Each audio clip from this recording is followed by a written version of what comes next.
Essex Captain James Foster is with us to reflect on, it has to be said, James, overall a very disappointing season. Promotion was the top of the list, the wish list at the start of the season for the Championship. Started well enough, didn't it? That set the template. Unfortunately, on two more occasions where we were able to record victories, and I know rain was a very integral part of our season, but a lot of counties will say they were affected by that. Is it fair to say at the end of the season we finished probably where we deserved to finish in the table? Look, I mean, we want to get promoted and we haven't done that, and that's without very disappointing. I feel at times we played some very good cricket, particularly at times during the last month. I thought we showed a lot of character at times, in particular the Hampshire game when we were really up against it day one, and then we showed a lot of fight to come back. But then some people might say, well, that was a dead rubber, because in theory we couldn't go up anyway. But then I thought we played very well at Derby when we were fighting hard. Colchester and here against Leicester, I thought we played well, but unfortunately I think we probably got the wickets wrong there because they were probably just a bit too flat to get a result. But ultimately we weren't consistent enough, and as a result we haven't gone up. We've finished mid-table, I think, around about there. No doubt it would have been nice to finish on a high, beating Yorkshire this week. Wasn't to be, we've been outplayed, but look, I don't think we're that far away, contrary to what maybe a lot of people might think.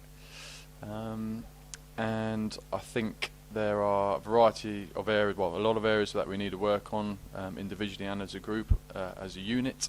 And I believe that we can come back tomorrow and have come back next season and perform well. But ultimately, it's all about performing. It doesn't matter really what I say here, or this interview, or any sort of talks. It's all about delivering the goods when you're on the field. That's when it counts. Yes, indeed. And lessons have been learned for everybody this season. Really, you mentioned there the consistency factor. I guess that is the overall thing, isn't it? The 3 wins that we have had have been outstanding performances.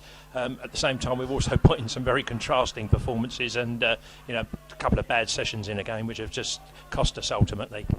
Yeah, I think look, if you're playing 16 matches, you're going to have some good days, you're going to have some bad days. That's cricket. That's always been the case. I'd love us to be more consistent, but at the moment we haven't quite done that. And as I mentioned, not far away. But there's no doubt. We're not sitting in that change room delighted with our season. Let's not mess about there. We're a disappointed bunch of boys. In particular with our one-day cricket, I think in the CB40, I thought we were poor at best. But then we mixed in that with some really good performances. So again, it just highlights the inconsistency of our unit. 2020 cricket, I thought we did all right. It's a tough group to get out of. Then but unfortunately, 20 on the quarterfinals day, we came up against Somerset, who played very well, and unfortunately we didn't really hit our straps with the bat, chasing down that total. But so in 2020 cricket, relatively pleased. One-day cricket, I think in the CB40 stuff we were poor. Then Championship, I thought at times we were okay, but ultimately I don't want to be sitting here, standing here as being part of an okay team. I want us to be a good team, a very consistent team. Yes, you're not always going to play well. That's the nature of cricket. That's the nature of sport. But fingers crossed, we can next year or sometime in the future we can be a team that a lot of supporters can be very proud of. Yeah, we won one game I think in the first half of the season, and probably has to be said our 4-day cricket in the second part of the season was altogether more impressive than the first half. Reasons probably the first half of the season for perhaps the inconsistencies, the absence of Shah and Tenduskarter. Potentially going to have that problem again next year with them being away the IPL, even Ravi. How do we go about addressing that? Because it's a very, very, very difficult situation, isn't it? Unless you're going to spend a silly load of money bringing in replacements. Look, no, it was hard work start this season as a batting unit. It was not easy when you've got overhead conditions, spicy wickets. Pitches that don't get rolled like they used to 4 years ago, because that's the rules and regs. Look, we bought an Alviro this year. He found it tough, and he's a proven international cricketer. It's not easy, let me tell you.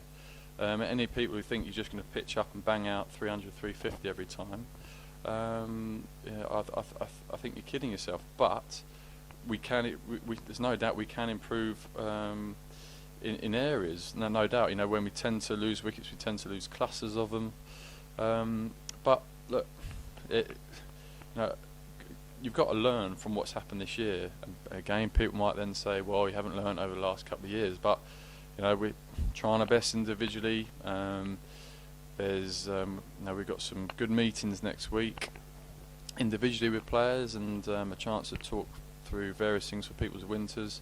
But I know there's a hungry bunch of boys that want to perform well for Essex. A lot of guys here want Essex to be successful, as do I, as do the coaching staff, the management, and the hierarchy here at the club. So fingers crossed 2013 will be successful for us. James, you've been very honest with us. Thanks for that. And perhaps this time next season we'll be talking with you with wearing garlands of success around your neck, eh? Thanks.